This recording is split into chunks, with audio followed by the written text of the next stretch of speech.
ఏంటది?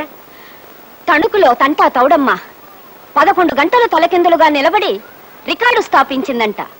నేను 12 గంటలు తలకిందులుగా నిలబడి కొత్త రికార్డు నెలకొల్పాలని ప్రయత్నిస్తున్నానండి. నీ రికార్డు రెచ్చవాడెత్తుకోను. ఎంత బుద్ధి తక్కువదైనా చీర కట్టుకుని ఆరు బయట తలకిందులుగా నిలబడుతుంది. నువ్వు అట్టా నిలబడితే ఊరంతా వచ్చి మన ఇంటి ముందు నిలబడతావు. చితే, ఈ మాత్రం ఆలోచన కూడా లేని మనిషివి. నువ్వెక్కడ దొరికేవి నా ప్రాణాలు కొరకు తినేదానికి? పద, ముందు లోపలికి పద, నీ పని చెబుతాను. ఏంటి నోరు లేస్తోంది?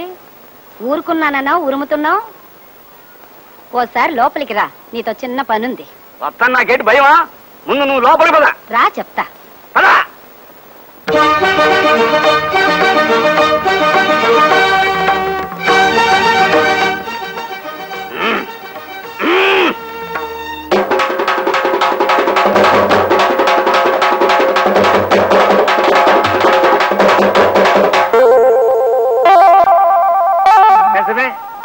రికార్డులు స్థాపించడం అంటే మరి గొప్పే కదా. అలా కానీ నేను ఎందుకు కాదంటాను.